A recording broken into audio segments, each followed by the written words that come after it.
So, as you can see, we're doing a little bit of live testing because what we've got students who are doing this for the very first time. This is their very first live show, and it's the closest to putting on a professional show that they've done thus far. So that's why we're having a little tech check as we go. But I'm going to start as live from this point forth. So my name is Mark Pickering. I am here to host this panel called Beyond Music. And what this is all about is looking at, many of us are musicians. In fact, most people in the kind of tech industry started as musicians, some of us anyway.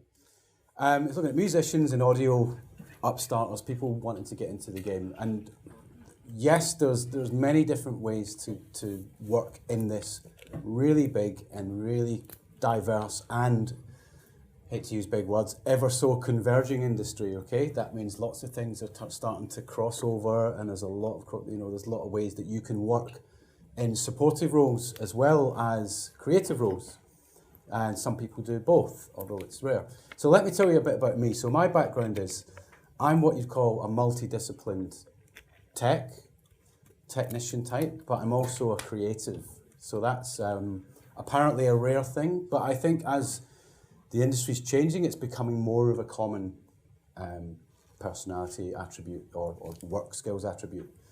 And my point being, so I'm here to represent what you could be, guys. But more like, if you were looking to get into the industry, it's just, I work as a freelancer in different ways. I work with my friend Alex here in different sectors of the industry. So I'm going to be a bit representing that side of things. Okay, and with me today, we've got Alex Parmee, who is are you the CEO? Are you the managing director? MD, Managing Director of Absolute Audiovisual Solutions, who are based in Royston. And then we have Allysia King, who is a studio operator. In fact, why don't you tell us a little bit about what you do, Allysia? Because I know you run a studio. I don't know where it is, because was it a top secret location? Sure. So yeah, I'm Allysia. Hi. I've had a sort of multidisciplined career, I suppose you could say, up to this point. I've been working on a project for a long, long time, which is down sort of south of Cambridge, about 20 minutes drive away. So it's the place is called Free Spirit Sound. I've actually designed, a bit multidisciplined, I've designed the actual building, and it's basically a sort of refuge for music-based activities and art activities. It has really, really high-end facilities in terms of recording, as an SSLJ, which is X-treble horn from Psalm West that I was lucky to get a few years ago. And I just basically been gradually putting this together myself. It's largely me wiring it, so you might see some photos today.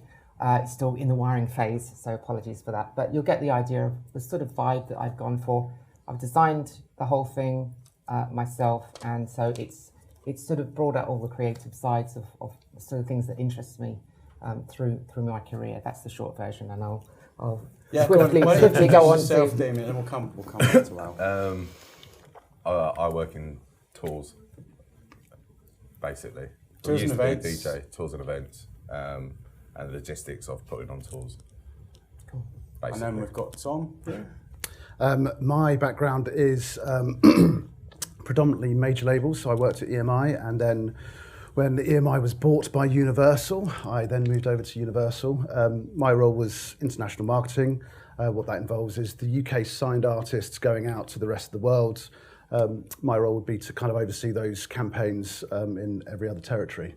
And I started my own management agency about 2.5 years ago because I wanted to get out of the major label system. It was fantastic, but it did take up a lot of time, and I had a couple of kids that I wanted to see, so I decided to go at it alone. I know about that one. So just to start us off, so Alex, I sort of skipped you a little bit, but yeah, so just give us the brief version of what Absolute Audiovisual is. Sure, yeah. Well, I mean, Absolute is very much an AV company, so supplying everything from audio, lighting, video systems for primarily the corporate events industry.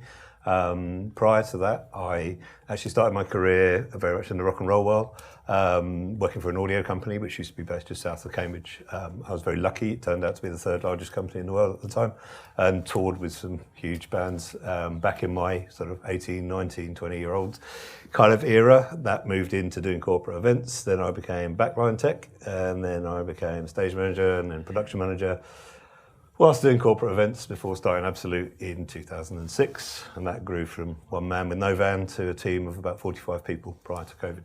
And it's been a very interesting career. I've been very varied in different things, and I started playing in bands in Cambridge when I was in the mid-90s, and that's sort of where it all started, really. In fact, here at the junction. So, So on this Yeah, I panel, DJ'd there for about 25 put your years. hands up if you are a musician. Okay? So that's the point we're sort of getting at here, okay? There's ways that you can diversify your career and your skill sets. So what we'll do, we're going to start with Mr. Parmee. So I want to just start with a bit about his background. But you started off? How did you first get into this world? Into this world. So whilst I was playing in bands in Cambridge, we asked, I used to be in a motorbike club, local motorbike club, and we got a gig at the Rock and Blues Custom Show up in Derbyshire, which is run by the Outlaws MC, as stagehands. And that was really the beginning, so it was for free. My colleague Brian, who I've known and worked with for 30 years, he came with me, and we basically were stagehands for the weekend. We started chatting to the stage crew there, and we were both doing our A-levels at the time, doing a drama degree, doing the technical side. So we had an interest, and then we got invited back the second year as we completed our A-levels, and got chatting to the lighting guys, and they said, yeah, we can sort out the job. So after a number of weeks sort of trying to get in touch with them, I went down a different avenue of researching what was available locally. I knew a couple of people in the Cambridge area. They put me in touch with Audiolist, which was based in Whittlesford. And I popped my head in there, and they said, yeah, sure, you can come and work in the warehouse. And I was changing wheels on speaker cabinets and gluing the carpet back on the corners. That was my first 6 months of my career. And then sort of grew from there. Exactly, yeah. Fond memories, for sure. I was very lucky. I was taught by some very clever people, very well respected people in the industry. But it was tough slog in the early days. It was pretty much about loading trucks and asking a lot of questions and trying to soak it up. And one day an opportunity came along to tour with the Orb because someone was ill. So that was my first ever tour as the audio tech on that, and it kind of went from there really. So what's this current state of the audiovisual industry at the moment? Where are we? We've just had a pandemic, and I know if anyone goes to other conferences, everyone's talking about emerging from the pandemic, but it really is a big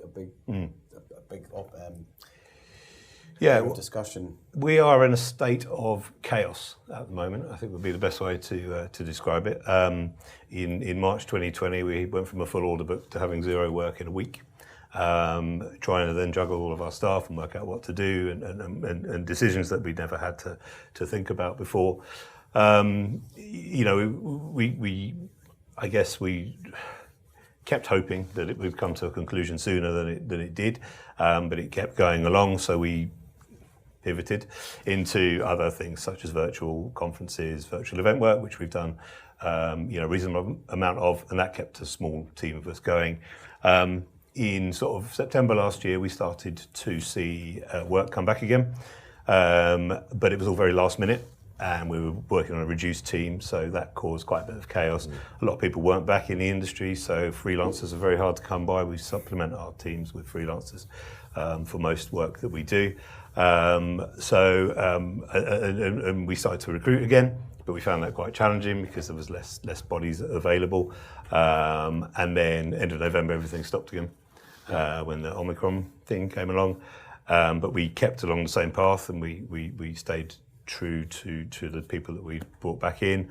And then in kind of, I guess, sort of late February, things started to bubble again.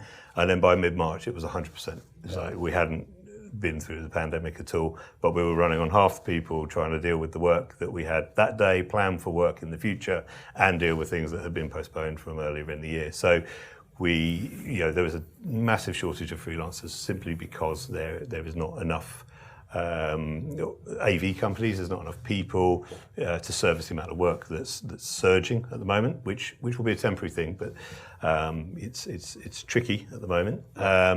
And we are trying to recruit staff. We're trying to look for new technicians to bring into the industry to train and work the way our company works. And that's been the hardest thing, is trying to find people who are enthusiastic, who've got the right personality and attitude. As I said at the beginning, it is tough. It's the days are long, but there's a great sense of camaraderie and enjoyment in what we do. Great sense of teamwork. So that's really where we're at. We're in this state of chaos at the moment where we're trying to keep it under control. A lot of people have left our industry, haven't they? I think we've seen probably a 30% reduction in people in the industry, and that's both permanent and freelance people that have either discovered that being at home with the kids is a nice thing to do, or in fact don't want to take the risk, because it's been very up and down, and they're people have found jobs in completely new areas, and there's a lot of people taking on career changes and such. But it's not for everyone. It's just a percentage have gone that way. And I do think people are now starting. Those who haven't come back are starting to consider it because there is more certainty about what the future. And look, just to put that out there, I work as a freelancer, and I work with and for Alex quite a lot, especially on some of his where video is needed, where cameras are needed, because my specialism is camera operating and making things look very pretty. But what I can say is the freelance industry is quite attractive, particularly if you have a flexible job. If you have a flexible career, like I work at Anglia Ruskin University, and it's in their interests for me to have professional practice. So I'm allowed to go and freelance, and because I do that, I pick and choose the work I do. But it is a lucrative option, it is something. If you're working as, say, a musician, and you know how to rig some cameras together, or you know how to do what our students are doing here, you can earn a really good day rate. Now, I won't mention what these day rates could be, but they're a lot more than you get in your normal job. And in some instances, a day's pay could equivalent to a week's work for some people. And so it is really worth thinking about. And as Alex is saying, this industry is crying out for new blood, really. So it's worth considering. Allysia.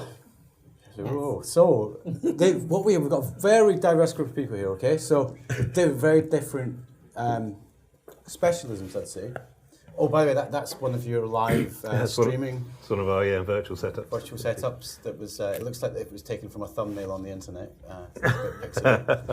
Yeah, that was a event we did. That was four days. It was actually running from New York, and they sent us all the feeds, and we restreamed everything, mixed everything in our warehouse in Royston. That was 7 stages running. And I did the edit fixes on that one. Yeah, I believe that was that one. So. Let's look at, you've told us a bit about your studio. Yes. And I've got a few pictures here. Okay.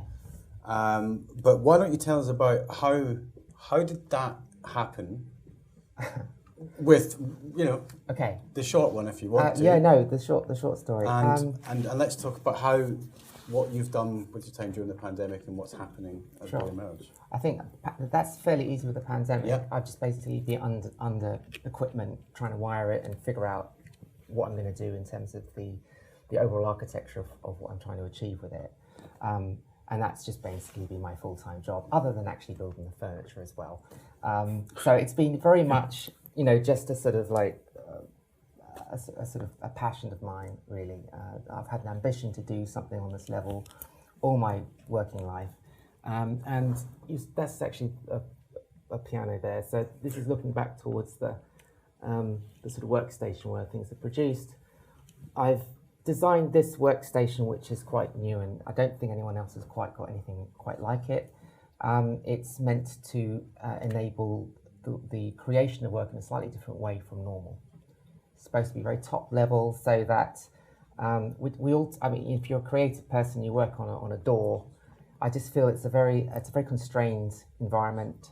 Everything's locked to a grid, and if you listen to Spotify, I kind of feel, and this is just my humble personal opinion, a lot of it does sound quite locked to a grid. It just sounds, all the clips are there, everything, and I'm just trying to break away from that with this studio. The whole point of the studio is to be more organic, and to make music in a slightly more organic way, even though I'm a passionate electronic music person. But I feel that a lot of electronic music is obviously quite metronomic, and I'm just trying to find ways of easing that into a slightly more human format. Right. And it was actually the SSL in the studio. I don't know, you've got a picture of that. We've got some other stuff there. I've got the cheapest clicker in the world, so that's another piano. Okay, so go back one, or this one back one? You want to go back one? So that is the workstation I'm talking about. I designed this, and I built it basically with new tech that was just coming on stream during the pandemic, really. These are Lumis. They're relatively slightly smaller keyboards than a normal one. But what it allowed me to do is to have, these are all sort of essentially individual players or individual workstations, if you will. But I'm designing it with software so there'll be some interaction between them, and you can set things at different tempos in different ways. Just trying to sort of get free of this grid thing where everything is like the central thing and Pro Tools, whatever. It's just always one timeline. Yeah. And I'm just very interested in having things that are a little bit off and sort of working at slightly different rates. Well, looking at it, I mean, this is seriously impressive stuff. I mean, I put studios together for Anglia Ruskin University and designed them, but nothing like this. This is crazy. I'm not crazy, I mean, it's amazing. Like, I'm blown away. It must be a absolute cable nightmare. That's the next photo. No, it's so the room is a really nice acoustic shape, and actually I've got some interesting. I could go on about this all day, so I'll try and keep it short. But there's some interesting tech in it. The bass trapping in it is part passive, part active. So I've got these ones from Switzerland that are really interesting. They sit in the corner and they actually work on a basis of active bass trapping, and it works really well in the room. So these are my mains. These are Unity Audio. These are actually made in Saffron Walden, and they're absolutely stunning. Sound brilliant in the room. This is the SSLJ from Psalm West, which I'm gradually. It's like an old car. It's like an Aston Martin, and I'm just trying to sort of gradually get it back into life. But in fact, the last band that worked on this desk was The Prodigy. Right. When it was being decommissioned, they were working on their last. I think it was the Day Is My Enemy record. And I actually still kept Liam's spider over in the corner because it's like a good luck charm for me. But anyway, that will be recommissioned hopefully by the end of the year. And the rest of it really is that sort of inspired this sort of central compositional unit. I thought, well, it's so simple. The SSL is such a simple thing. And I know you could argue it's sort of a bygone era in a way. There's these huge desks. But what really appealed to me about it is its simplicity, and obviously I'm just using it as a giant analog summing mixer so that everything hopefully sounds really good at the end of the mixes. But the way it's so modular, and you've sort of got 8 banks of 8 and everything, it sort of inspired me into thinking about composition that way. And sort of we've all shrunk everything. Everyone's interested in shrinking into one computer. Yeah. To some extent, I was thinking, what can I do as an offering that's almost the antidote to that? And it was like, well, I'm doing this, try and make everything very top level. Because one of the criticisms I think of computing is that because of the way software is designed, you're going to be creating things in a certain way based on how it's interfacing with you. Yeah. And I just felt a lot of older electronic music that didn't have that sounded quite human to me in comparison.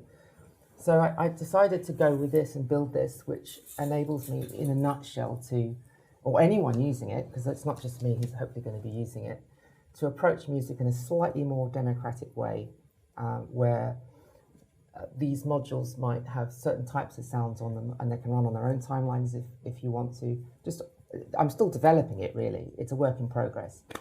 But I'm hoping. I've never seen anything like this. Like this Yeah. thought out. It's like a starship. Yeah. You know. Well, it's Command deck. Yeah. the short story of my life is that I've sort of basically just been very interested in creative things, Yeah. right? Whether that's music or architecture or other things. I've suffered from quite poor mental health when I was younger, so I've had to sort of duck and dive in this industry. You talk about freelancing, and that's essentially when I was younger. I did some music for television, and then I did some production for bands in London in my little studio there. Then I went out the industry because of mental health issues, and I worked in property. I started being my sort of entrepreneur in property for a little bit, and actually even did a stint in nursing. And then I've just come back to this really as I've got older, sort of got more together, and always had this vision that I wanted to do a studio on this, sort of do something new, hopefully do something new. I've been in studios like Abbey Road, and I'd be lucky to do that in my career. But they're all designed. Usually, they're all designed by men. Nothing against men. Yeah, no, you're but, right. there's a certain aesthetic that you get from that, even if it's subconscious. Yeah. And I was sort of trying to do something a bit different, and a little bit more out there, a bit wacky, but also really interesting and exciting. And that's what this place is about. Wow. So I've got a question for you, okay? And this is like about this like the kind of business side of it. This isn't aimed at your local bands doing demos and what's your vision for it? There is actually a photo in there, I think, of it's not just about the mix room. The mix room is unusual, but I've got a live room I'm building next door, which is 60-foot room.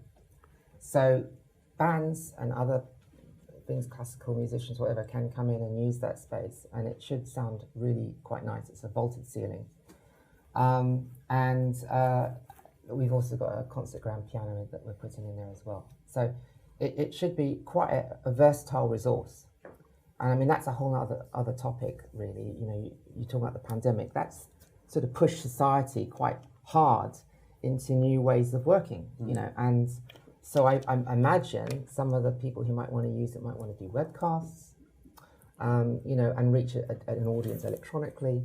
I think my own observation of the music industry is that because of all the logistical nightmares that the pandemic's created, that there's people are trying to reach an audience more and more and more with bypassing certain parts of the industry. And I hope this resource might help that new industry or emerging industry as well. Incredible stuff. As well as just regular clients. Yeah. Brilliant. It's really, really just incredible, really. Damien. So Damo is an alumni of ours. He studied audio music technology at ARU back before we had nice studios. Well, we had we did. We had the Audient then. Oh, we did? Yeah. Okay. Well, it came in my second year. Right, great. So what happened to you when you trained as a audio tech guy, and what did you want to do when you left, and how did you get to where you are? Well, I thought I'd be a sound engineer more than I was, and I did do it. In fact, my first gig, I was supposed to be working with a more experienced person, and they left me. Didn't they not? Didn't they? Where was this? I was just dropped into the deep end, and I was the engineer on the day. I was like, oh, okay. And that day I did Ed Sheeran, Eliza Doolittle, and Kate Nash. So it wasn't a worst days, but yeah, right into the deep end. That was Secret Garden Party. Secret Garden Party. I was. I think we were there working on the stage, and I was. And BBC introducing. Yeah, BBC introducing, and Damon was like, "So you'll be," and I was like, "Yeah, sure." I was the first year. Yeah. In AMT. And I found something better to do that day and slipped away. And I left. Yeah. And I was like, it's a baptism of fire, mate. This is brilliant. You obviously had a huge amount of confidence that you could do it. I didn't. I was like shouting at them. I do remember this. I've been to anyway. But yeah, I started off there. Then started getting into tour work. So worked with Alexis Jordan on JLS tour and other things like that. I'm now currently Titchy Strider's tour manager, if you know him. And I'm also front of house sound and lights for Grandmaster Flash, if you know him. They're quite Legends. Yeah, pretty well known. Well, Flashes. I shouldn't say that about 2 years. And Teachers, obviously. But and now I'm getting into the logistics side of things, which is like putting on the production runs for bigger tours. So we've got, hopefully, fingers crossed, we've got a Disco Deluxe tour at the end of the year with Earth, Wind and Fire, Sister Sledge, Odyssey and a few others. So we're putting together that tour. And so putting that together now, and I'm going to have to mention the word Brexit, has been a very difficult task because it's made things a lot difficult because you've got to hire things in Britain and in Europe because of the taxes and stuff. That it's been a bit of a nightmare. But so now that's where I'm heading down that side of things, going into logistics. I also do event managing and stage managing. So I've worked at Boomtown and other festivals like that, Glastonbury and stuff. So you'd say you have a pretty diverse quite a set of broad skills. spectrum. I like diversifying what I do so you don't get bored. You're always something new and you're always learning. And it's hard work, but if you enjoy what you're doing, you don't really feel like you're working. You do put in the hours, but eventually you can get quite well paid, like Mark was saying. Some of the day rates can be quite decent as a self-employed freelancer. But yeah. Cool. I used to DJ as well years ago, and I worked here for about 30 years or so. So what he walked in, he was famous. It was like, yeah, Game was here. But so one question for you. Like, oh no, don't. Yeah. Are you still making music? Yes, I do. In my spare time, I still work on Logic when I can, and I used to play the trumpet and stuff. Though shamefully, I haven't practiced in a long time. I think with computers, it become a bit lazy because everything's in the box. Yeah. When I first started, I tried to use as much effects outside of it as you can, but the plugins are becoming quite sickening, ridiculous isn't it? now. It's just like, well, I could just use that one. Yeah. And it's all Fab filter and all that stuff like that. So yeah. I'm looking forward to Logic being on my iPad, and then I can do a lot more. I mean, the stuff that's on there, you can be a little bit creative on there, but it's a lot easier on Logic. So I'm looking for that. Should be on the new iPad soon. Should have been there already. So Tom, what got you into music management? Because when you were starting out, what was your goal? Were you thinking music management? Were you thinking? Not at all. This is interesting because we've all talked about. Or a common thread is range. We've all had a different range of experiences, and I think anyone that starts out, when you're 20, 21, you're going into your first job, it doesn't mean that you're going to be doing that when you're 30, 35. You just have to start somewhere, and then you'll eventually find your way. But I just wanted to be in bands. I love being in bands, love knocking around as a teenager in bands. And so fortunately I got into the Brit School. So I did my A-levels at the Brit School. And just met some amazing like-minded people that were just as obsessed with music as I was. And then whilst I was doing my A-levels, me and a friend, we realised that our talents probably weren't best suited to be in bands. So we thought, actually, well, why don't we just get work experience in the industry? Let's see what's out there. So we approached the careers team at the school, and they said, well, actually, we've got two opportunities. We've got one at RCA, and we have another one at a radio plugging firm. And so I was like, radio plug, that sounds fantastic. So I went for that one. My friend went to RCA. That friend now is Paul McCartney's PR. So he's had a fantastic career. But it all started because we took the initiative and we wanted to do more, we wanted to learn more. So once I got that first job in the industry, I sort of never looked back, and I love working with my favourite bands, and I loved going to gigs and being paid for it. It's that whole thing is find something you love, that you love so much that you do it for free, and then see if you can figure out how do you get paid for that. Yeah, that's the key. That's the key, and you know what? And your career might be completely different.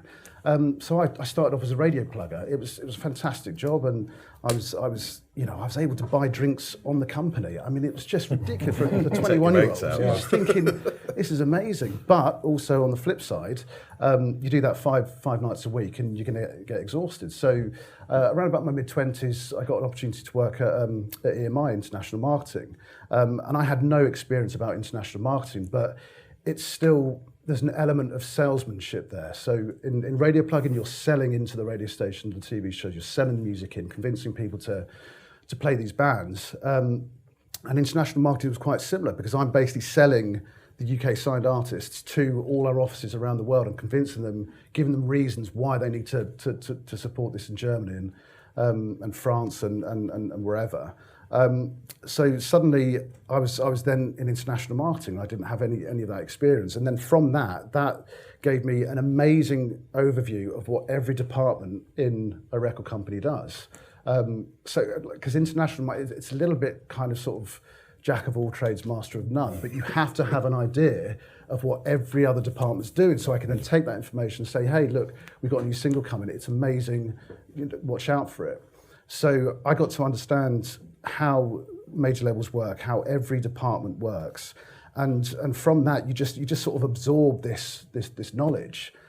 So I did that for 12 years, I think it was, and so I sort of had this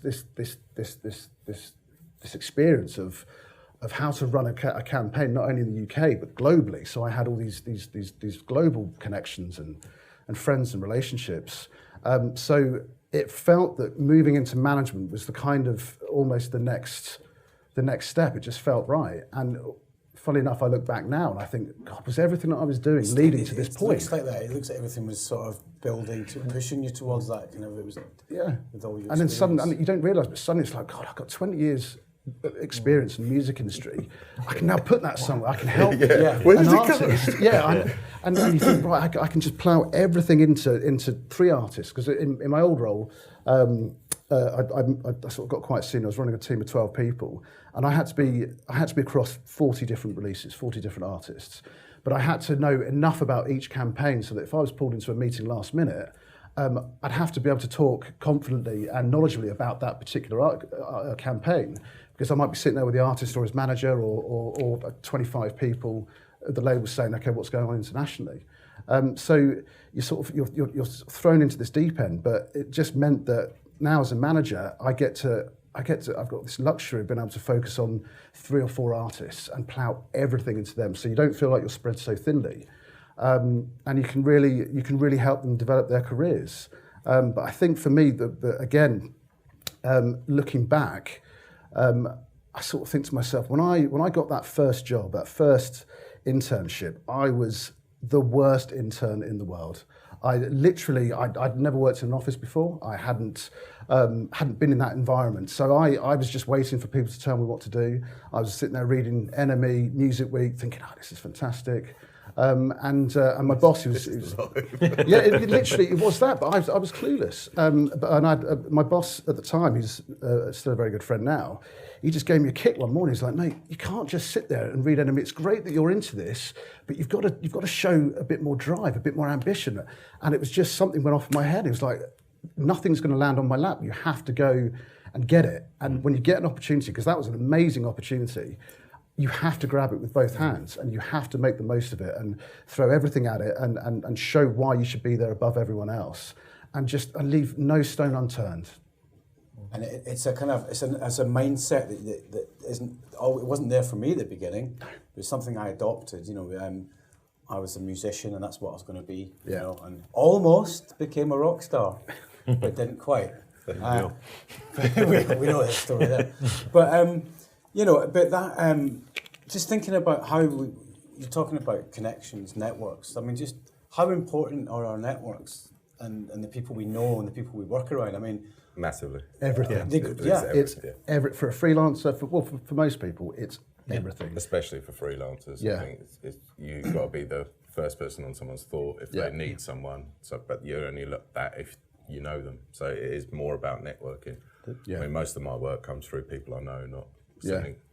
When was the last time you sent a CV off? No, never. You don't. So it's all about being on the right.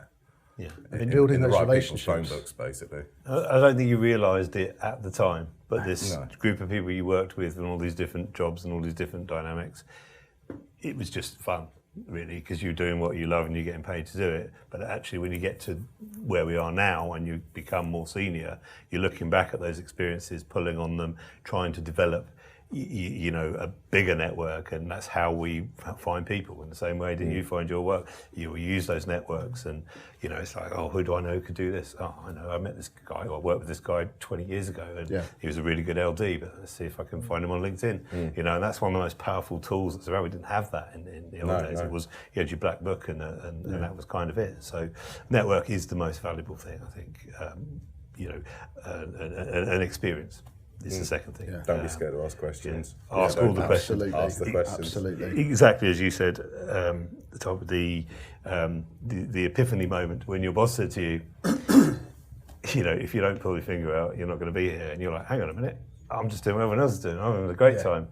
But I really enjoyed it, but I didn't really know what to do because I was out of school and I was cocky. I thought I knew everything, and I realised quite quickly. When you're young, you're quite shy to ask questions, especially if you don't know. Like, well, because you wouldn't want to be seen when you're young. You don't want to be seen seen as someone who doesn't know, or being green is embarrassing. And it's yeah, like, actually, it's not. It's not.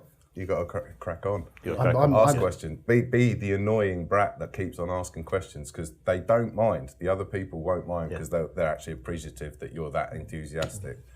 I'm impressed, genuinely impressed when interns come up and say, "What's this? Why are you doing this? Why are you doing that?" I don't know what to do. I absolutely love that. Rather than the intern that sits there and is quite diligent, takes it seriously, feet up. But yeah, no, that's the thing. And you know, I've worked with a lot of interns over the years, and you can see the ones that really want to be there and really see it as an opportunity. And I didn't, when I was 21, I didn't have that. I didn't have anyone that could tell me this is what you've got to do and this is the attitude you need to take in, because you do need to think about that. Yeah. And my parents never worked in the music in creative industries, so I couldn't look to them for guidance. So that's why anytime I get an opportunity, I'm just like, throw yourself. When you're on the outside, it seems like a very closed world, but it isn't. It's just because people are using their networks. Okay. Now, some of my students who are working here have asked me before, well, how do I get networks? Who are my networks? And I was like, look around you. Who are you working with? Who are you partnering with right now? As you grow and your careers develop, these are the guys you take with you, and the people that are going to be surrounding you. You know, Damien was a mature student, but we had connections. I've known Alex for 20 years, through starting off small and since he started his company, and kind of been there for the journey.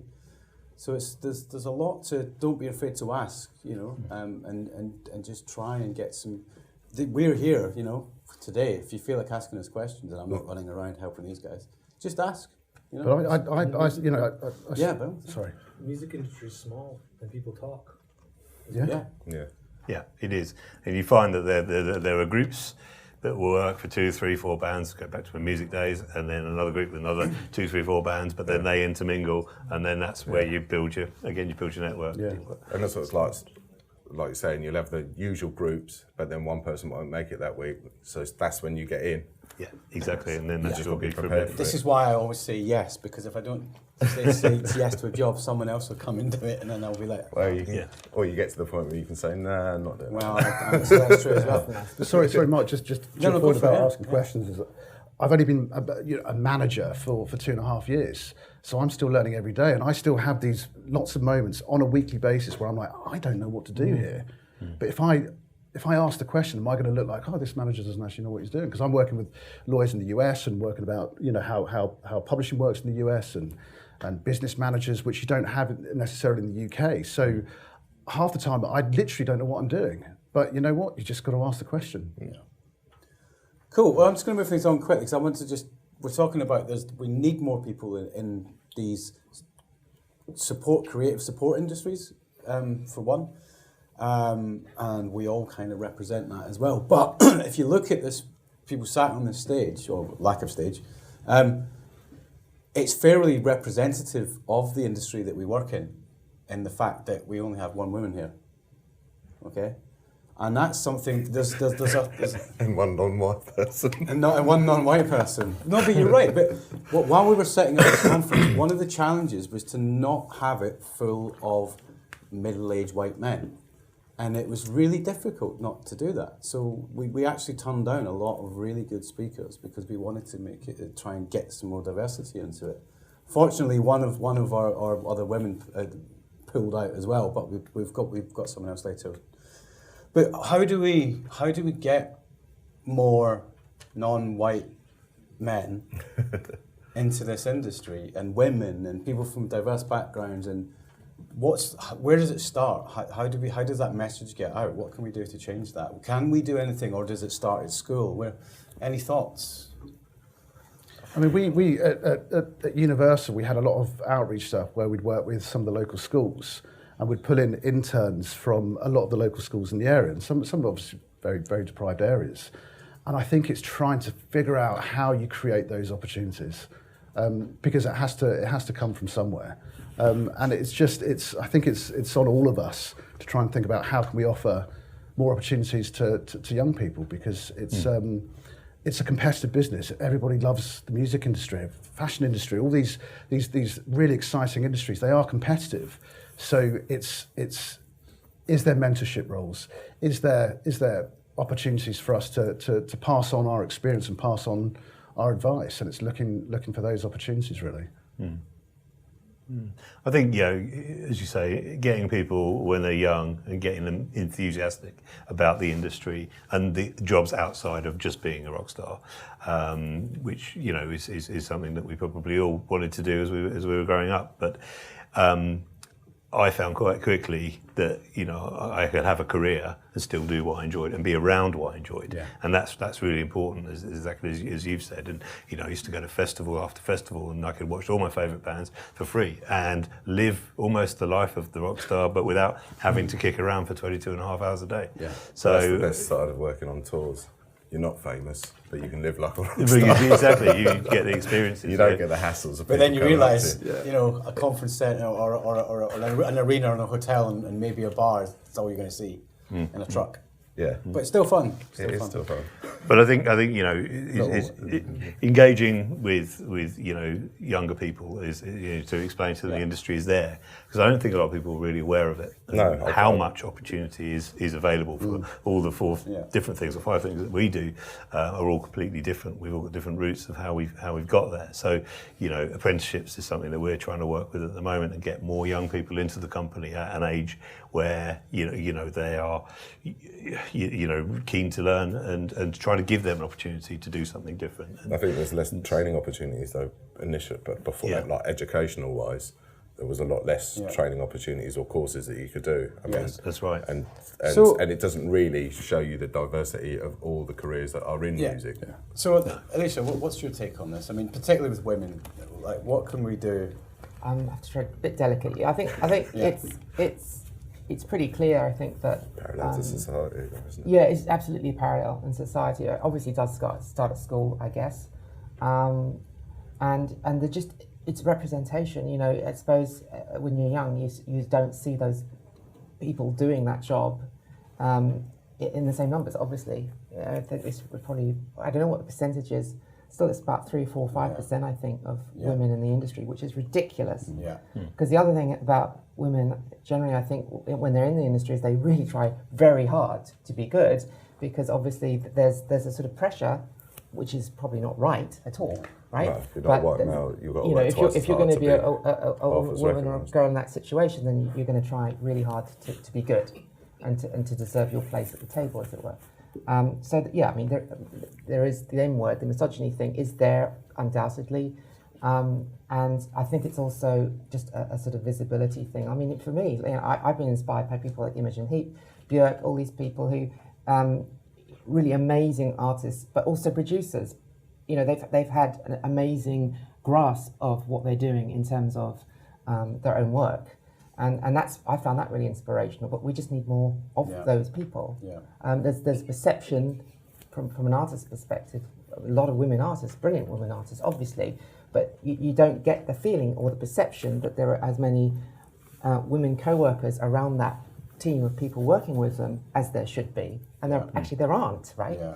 But it's just something that I think you just have to keep trying to do outreach and to try and make the conscious effort, I think, as older guys maybe in the industry, to sort of select, the young women who want to give this a go and support them as best you possibly can. You make a great point there, because I think the successful men in the industry have a duty to sing from the rooftops about inspiring women and maybe people from all sorts of backgrounds as well. And I think, if I'm honest, looking at what you're doing, it's pretty inspiring stuff. And, hopefully this can be some motivational. Certainly motivating me to be better studio technician. I can tell you that. Yeah, thanks. Okay, so I'm going to take it to the floor. If anyone has any questions at all, do we have any questions from the floor? Over there, yes, go for it. Josie at the back. Yeah, I have a question about your studios. You might need a mic though, dude, and you're the sound engineer too.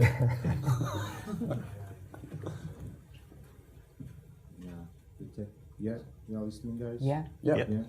So is it like about the studios, how long do you,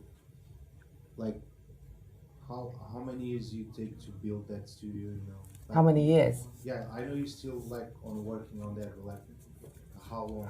Work in progress. Well, that's quite an interesting question, because I suppose in terms of pure physical nature of it, the building that's housing all that stuff was started to be built about 4 years ago, and I think it was finished probably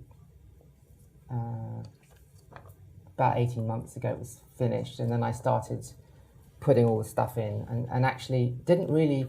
I had a project in Malta I was doing for a couple of years because I couldn't quite handle Brexit. I went over there and just tried something over there.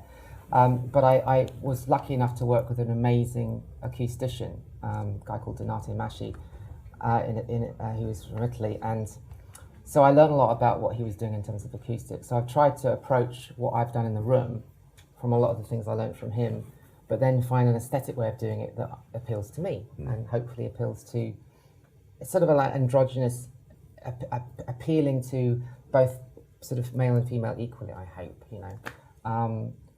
and just a very creative space. Encourages you to be as creative as you can be. I didn't quite know what I was going to do, and when I had the room, I just started building stuff, and that's the result of it all, really. So the short answer, probably about 4 years, or 4 years or so. And you on that 4 years or before, you trying to get in the stuff right, or you bought everything on the same time? Oh, okay. I've been collecting gear since I was really young. Oh, okay. Maybe you can guess. Now, my dad was involved in advertising in London as a producer of jingles and things, and occasionally take me along to a studio, and I just was really fascinated with it. My mother was a pianist. I was at school doing music, so the whole thing just was so exciting to me, and listening to the radio and all the sort of electronic sounds of the 80s. I'm giving away my age now, and just thinking, wow, this is just awesome. How does this actually work? And so I guess over my life, I've just tried to acquire stuff, and when I haven't been in the industry consciously, then doing it full time, then I've been putting a lot of work in trying to read up on how things work and talk to people about how it works, and just it's the whole story is 30 years of stuff, really, acquiring stuff, but this is the result of it all. I have to say, I've actually had to sell some things, regrettably, because I'm, building all this stuff. It has been horrendous, and the pandemic has made things 50% more expensive if you want steels and things. Yeah. So one or two of my old waiting as well. When I was, I don't know whether anyone remembers Loot, but as a kid, I went around London sometimes with my money, cash, and whatever I'd earned at the time, trying to buy this old stuff, and I actually bought a Yamaha CS80, and it was this wonderful legendary synthesizer that Vangelis, Blade Runner, all that. Regrettably, it's now gone to Brighton as of last year, because I just needed desperately some cash to keep going with all this craziness. But But so, you know, I've collected along the way, and I'm now sufficiently old that some of it became antique. So I was able to like sell some of it to actually. I figured that the most important thing I could do was to create space, because ultimately music is a human thing, and if you create magic in a room with a group of people, then that's precious, and you can't really all do that over Zoom. You can do a lot of things remotely, but in terms of making something really amazing in energy, I think it's always better to have the room energy, if you like. So that's what I've been investing my money in, and some of the electronic stuff I've de-invested in for the moment, because you can always get that stuff again later. So yeah, that's sort of. But the actual building, the actual planning, all that stuff, I started the planning for this in 2005. So it's been, and I've lost 2 business partners who wanted to go off do other things. Somehow I managed to keep going and get it done, but it's been very difficult. Massively impressive. Is anyone any other questions? Yes, back there. Just a question to Tom about how you made the grab a mic. Sorry. Thank you. Can't get this. A question for Tom about how you made the jump into management. Did you like join a management company? Did an artist approach you? Did you go looking for a band? Well, I was actually very lucky because my main artist that I manage at the moment, he's signed to Universal. So I was actually part of the team that were trying to convince him to sign with us. So I had a couple of meetings with him, and we just connected. We just really got along. He'd come back to my office after every meeting. We'd just chat about life. He had a couple of young kids as well, and we just connected. And so a few weeks later, he said, "Look, I'm looking to make a change in my management setup. Are you interested?" And I grabbed it with both hands, because I knew I was definitely ready to make my next move. I didn't know how, but I was definitely ready. So when that opportunity came, I was just like, yes, 100%. Let's make it work. But later on, he said, "Look, what I liked about you in those meetings is that you seem to be knowledgeable. You care about what you're doing." But we had that connection, and that just goes back to how important relationship building is, especially for a management and artist relationship. I speak to my artists every day. I'm speak to them more than I speak with my best friends. So you have to have that relationship and that connection, but also share the same vision. But otherwise, making a jump into management without being lucky enough to have a sort of relatively established artist, that's going to be a challenge. So the best route probably is to see if you can if management's what you want to go into, just hit up all the management companies that manage your favourite artists. Just do the research, work out who's who, and just try and figure out a creative way of approaching these people. Another artist I work with, he's every partnership that he has, whether it be Steinway, whether it be a film score, came from sending chocolates, just sending a box of chocolates, because who sends chocolates? And as long as you don't do it in a creepy way, it's actually, it works. If it's genuine, authentic from the heart, it works. And he's like, mate, that's my secret weapon. So it's worth thinking. I used to send A&R people presents with demos and things like that. Yeah. Yeah. Just something to remember. Yeah. Make it stand out. That's what it's all about. Yeah. Cool. We're going to start wrapping. Is there any more final questions? Yeah, quick one. Yeah. Bill? We've only got a couple of minutes left. We can go 1 or 2 minutes over. Cause as an advocate don't for, think that's on, is it? I don't know. It is. Yeah. Okay. Is it on? An advocate for probably the largest part of our industry that's not represented here is the games industry. Yeah. And I have a theory that that's going to creep into the rest of the industry at some point. And I just want to know what your thoughts were on that. Gamification. Yeah. Well, financial aspects for artists is huge. Like a lot of smaller artists, like drum and bass and that sort of electronic music, if they can get a tune onto a game track, that's the year sorted. So Well, I think some of the technologies that are being developed in the game industry are going to move out into the live industry and things like that as well. I mean, you've already seen like some artists that have died are being 3D graphics being. Well, look at what on ABBA are stage. doing. They're doing a concert with images from 40 years ago live on the stage. Holograms. Yeah, as holograms. That's going to be incredible. Yeah, Kurt Cobain was on stage, wasn't he? At some point. VR, all that. Yeah, You know. yeah. So People are doing these, concerts where they've got headphones on and they're just listening to tracks there. You could do VR with that, But is that going to be pushing more to the digital streaming where people can just VR at home and then they're in a virtual concert hall? That's why I asked you.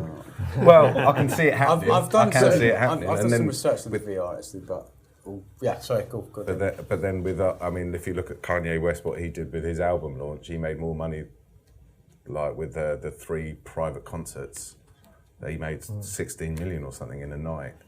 Like that sort of thing, I think is going to become more and more apparent because artists aren't making money from And streams. we're going to need a good location, a good 60 metres squared. With a lovely desk. 60 million fans desire tickets.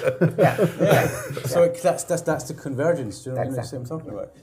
I was just going to make a point because I've been working with an artist. We're doing a lot of research into the impact that listening to certain types of music can have on mental well-being, and had a fascinating conversation the other day with a company in the US who actually are now employing using music to help people recover from dementia or accidents in terms of mobility. And the guy, the CEO, he made this point which I didn't realise, but he said apparently that if someone's relearning to walk, if they're learning to walk to a certain beat, it aids them, because if you try walking offbeat against something, it's impossible. So our bodies are actually in tune with music, and to the point about kind of the metaverse and AI and all of these things, it's been medically proven that being in a room with live music, whether it's just a guitarist in front of you or a full-on orchestra or a band, has much more impact on you as a human than it does if you were just watching a video or something like that. And that's why, hopefully, I believe that live music will never be replaced fully by what's happening in technology. I'd agree with that. Agreed. Just a quick finish one. So we've got you can see there's so much that you can do. It's not just about making music, but it can be, or it can be, So, Alex, I just want to get one last thing, because I know that the audiovisual industry that I work in is really taking a hammering since the pandemic. So, why should somebody kind of at university leaving age or such call up Absolute Audiovisual or someone like that and say, I want to come and work for you? Stitch up. It is a stitch up. I mean, I can only really sell it on my personal experience that I've found the industry as a whole to be very enjoyable to work in. I met a lot of friends. It's a very social industry.